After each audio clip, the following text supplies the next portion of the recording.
Anansi, I belly a go grukken grukken. Grukken grukken, so you hungry. Bootlegge. Take 'em over. Bootlegge are the thing that does make you hungry. And that's what I belly a make nice.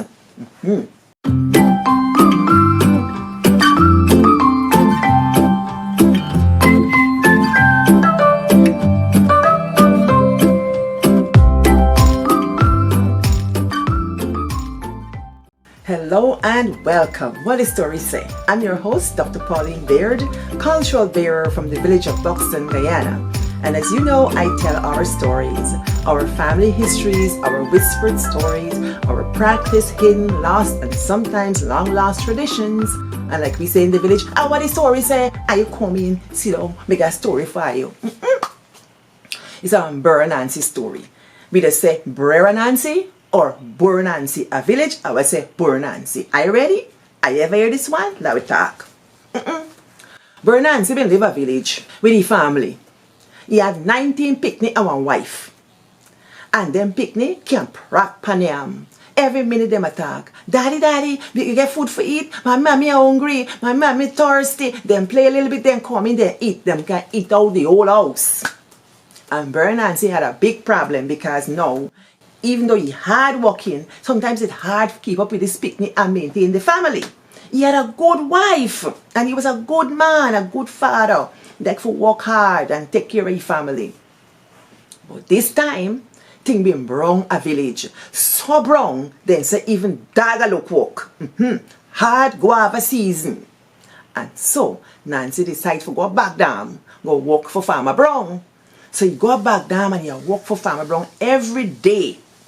And you carry home little bit thing for them cook and then for eat. This time, he say, man, Farmer Brown thing hard, you know. Me don't know what me go do. Farmer Brown say, man, take little planting. Take couple hand planting. You know, that time a village then get them big bunch planting. Big bunch. And they get plenty hand. Farmer Brown said, take but 3-4 hand. Well, you know what is a hand? It's a section that contains maybe 8-9 planting. It depends. If the hand small, you get a couple planting. If the hand big, you get enough planting. So the man give couple hand. Anansi take the planting and he start count it. When he count 20 planting. Mind you, how much picnic Anansi get? 19 picnic and a very faithful wife and himself. So he take it and he thanked Farmer Brown and he went home. When you go home now, his wife there a watch out because she wait all day if he come home. When she watch out, she see him a street ahead. You come a street ahead. And she know it was a good day because Anansi forehead a shine. When the forehead a shine, a one good day. But when the forehead not shine, thing bad, and then you go come make ruction panche. She said, good, think good. When Anansi come in the yard and think them picnic, daddy a come, all the dog them a run, Rex and Rover, everybody a run for meet Nancy. Nancy come home and he throw down his clothes and he back down clothes and he shovel and thing and he put on the planting there. The wife take the planting, man, she get out she knife, she aisle she hand with the coconut aisle and she get she knife and she start cut the planting, she peel them so. And she put them in the pot and she will cook the dinner. Now, I not ask me. Me don't know if she cook metaji. Me don't know if she cook boil and fry. Me don't know what she cook. But all me know, from the version was told to me, she cook a nice food for them. She boil them. She boil it and then she lay out the plate them. So she go share food. Now, in Guyanese culture, parents don't share food. You don't go no buffet style. They don't share give you. So, Anansi wife start to share. 1, 2, 3. All the picnic then sit on the floor so then get them at them foot flat so and them and get them plate there. And she put them plant in 1. Anansi get plate. The wife get plate. And she put one of she plate and none of them Anansi plate. Anansi said, not me, watch your family with pride. And then picnic start eat and chucking so. I said, I'm a nyam this planting now for you una know. Nyam is a word that come out directly out of African language. It means to eat. So them a nyam them planting and so them think. Anansi, I belly go grukken. So you hungry. Bootlegger. Take them over. Bootlegger are the thing that just make you hungry. And so he belly have make nice. Them a eat. So them plate a knock. Anansi start to salivate, all the little spit of lele, you know. He mouth a lele for the food. And he should even put little onion. Oh gosh, you know, you smell nice when you get the onion inside. So Nancy there. One little picnic say, Daddy, how make you not eat? How are you planting? He said, you eat. Then go back and eat it. Then choke me. So I eat. One then say, but Daddy, you know one piece of me planting? He said, you eat, man, you eat. Silence. And one then say, but Daddy, take piece from me now. Take one piece. He said, it's all right. He said, no, Daddy, take piece. And he take out one piece from the end. And he put on my daddy plate. And he said, Daddy, you eat. And Anansi said, thank you, bye, thank you. Another one said, Daddy, you know, take piece from me? He said, man, it's all right. He said, no, take piece from me. And so he gave Daddy piece. Next thing you know, picnic number 2, picnic number 6, picnic number 10, picnic number 15. All them picnics start put piece on Anansi plate. The wife said, bye, take piece from me too. It's all right, take piece. And she put one piece on the plate. Anansi smiled. And he look at the family. And he start eat. And so as he nyami planting, I saw he content. Hey. So he nam the planting. Now I do the math. If Anansi get 1/3 planting from all the picnic and his wife, how much planting get? And me I ask, ask me the English professor, I work the maths, me don't know the maths, I work it. Tell me the number. That's your homework. So that is the story of Anansi. Me don't know what make me mama tell me the story, but me suspect this. My mother always used to say to us, you got to grow in love. No make nobody give you thing a road. And you come bring it here and eat it by yourself. You got to share it with the brother and sister. I got to live in love. And if I know anything but me and my sister, them out is not our mother for very long. So I will have to live in love. And to this day, if me buy one frock, my sister would ask me, when can I buy 2? So me know when me go anywhere, go buy one frock or one shoes, me got to buy 2 or 3. Because me got to give them, because them a look for them own. We were raised that way. My mother wanted to give us selflessness. She wanted us to love one another and to have a spirit of sharing, a spirit of generosity. My mother used to say a thing. She said, if somebody give me something a road and me can't bring it home and share it, me eat it a road. She not bring it home. So we grew with that. So it really used to hurt us when we went to live in certain places with certain people, when them a lock them fridge and them a eat what you not eat. That thing, we didn't grow with that. I could never understand somebody eating and not giving me.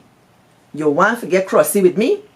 Say you and me a family and not give me what you eat. That is nonsense. If me a eat, you a eat. When me a eat, you go eat. Nothing different. So that's how we just go in our house. We not grow with this picnic a eat and not give sissy and body. And another thing too. If you not talk to me, sister, nobody think me you a friend, you know. Tal. If you a fight me sister, me and you get war. If you a fight she, me a fight you too. Me not promote violence, but me just say, that is how we go. Because we have to grow in love. You come for my body then, you come for me. Because we grow like that. Now, Anansi get the better end of the bargain because he get all his planting. Anansi is a trickster in African folklore. In the Akan tribe and in West Africa, Ghana and so on, the Anansi is a mythical figure. And this figure is known for survival, for trickery, for knowledge bearing, for wisdom. And he was brought to the Caribbean and Guyana with those who were enslaved. And they used that character to eavesdrop on their masters and to form rebellions and revolutions. Anansi is known to be a spider figure. And a spider lives in the rafters, in the roof, where he can overhear so many things. So this is a very good figure to carry messages and to pass on wisdom. So the Africans still use that story in our culture. My mother maybe wanted to talk about how we treat our parents. Would you eat and not give your parents? You know, back in the day, it used to be a cursed shame if you carry your parents to almshouse or nursing home. That wasn't a thing. I understand the expedience of it, that sometimes it's necessary. But a village life, that was a thing looked down upon. You will carry your daddy a almshouse or your mama a almshouse for somebody else look after. So Nancy's story maybe was touching on that kind of theme where you take care of your parents. And even if Nancy get more than everybody else, it shows the children's concern for their father, that they would not eat all the food in the presence of him and give him none. He's a provider. And the wife cooperate. I don't know what else you guys draw from this story, but do what you will, because when we were kids, I didn't get these meanings and these themes. It's looking back, I can see. But there's lots more about Nancy or Anansi. So that's it for you today. What am I wearing? I'm wearing Dara Dara. Dara is my sister, my little sister. She lives in Antigua and she makes these beautiful earrings and linen clothes, very chic, and she's got you covered. And like I say, I share everything, so if you like, you can go find her on Instagram, patronize her. She's got a beautiful collection of tie-dyed cushion covers and, you know, table runners. Hit her up. She got you covered for Christmas and the New Year, and even if you don't want it, buy it for your friend. Yes, thank you very much. And I want to share one more thing with you guys.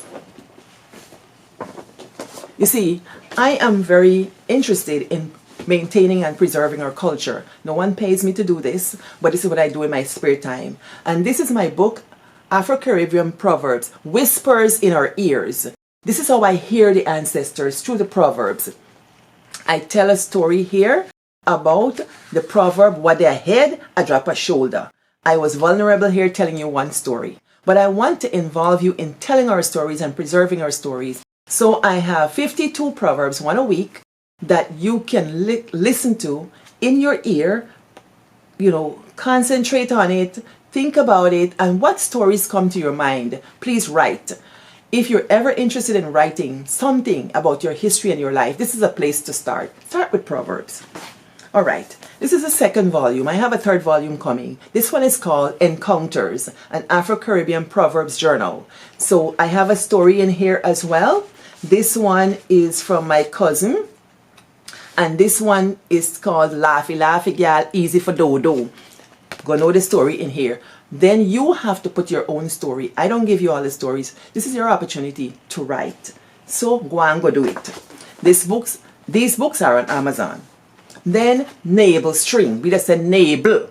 The navel string. What y'all do with y'all navel string and your children navel string? Navel string is not just a saying. We would say, nobody na run out of boxing. Me a box no man because my navel string buried there. Me barn home, so me know that for sure that my navel string buried there.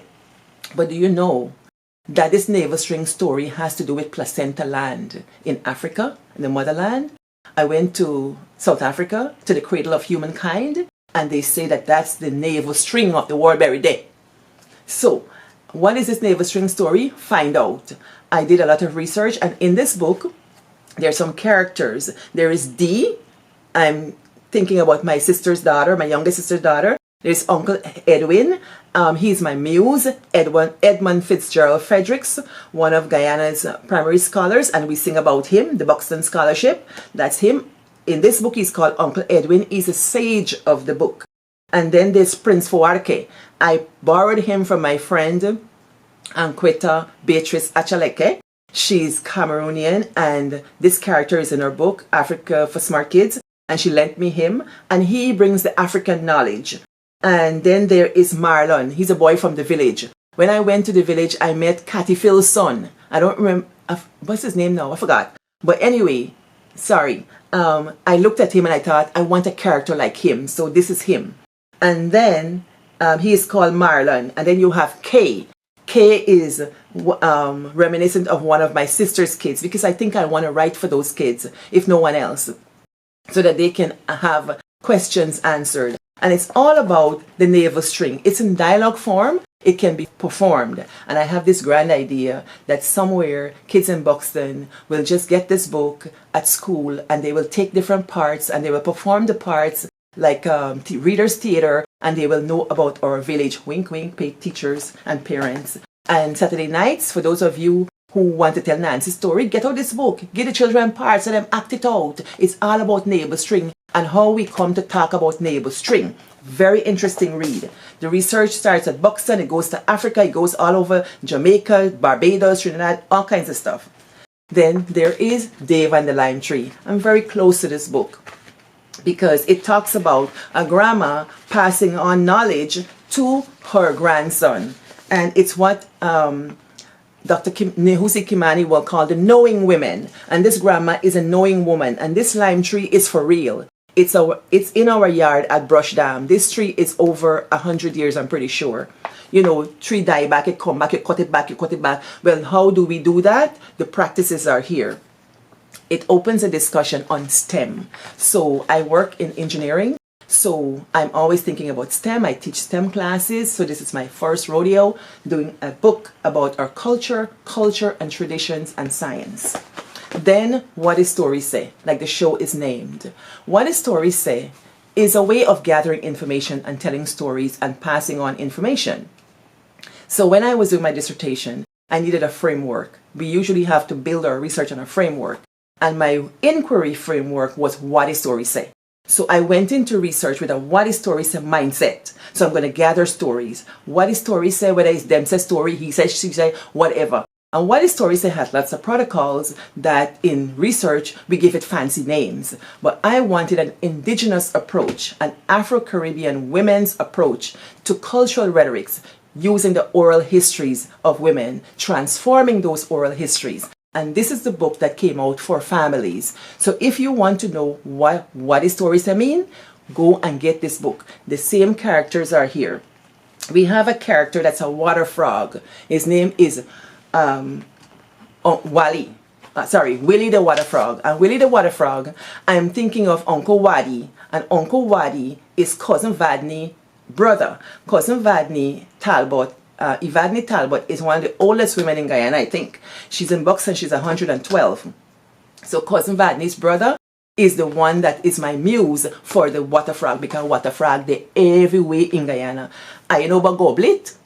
When we used to get goblet with water in the house, that is most dreaded thing. Out a jump water frog, they always in the house. You get one, plant them a come in. Me even had one in my house right there. So the water frog is just as ubiquitous, that means ever present and recurring, like Anansi. In our village, anybody who knows that they get water being stored in the house, a water frog is there. So thank you very much. These books can be found on Amazon. You just type my name, Pauline F. Baird. Put the Pauline F because they get another Pauline Baird out there, and she's right plenty. But the Pauline F. Baird is me. Please purchase them for Christmas. And this is my way of giving back to my community and, you know, making sure that these stories don't go unheard. I'm doing my part. Kindly do your part. And thank you very much. And Iowa, good. And before you go, like, subscribe, share. I'm on YouTube with the same thing. You can do that. I think we're 600 plus on YouTube. We're growing. And we're 4,000 last time I checked on Facebook. Yes, I don't know why, you know, I want more people to hear about it. And as far as I heard, the algorithms take it further if you like it and if you share it. So share it like Pepper Pot, Christmas a come.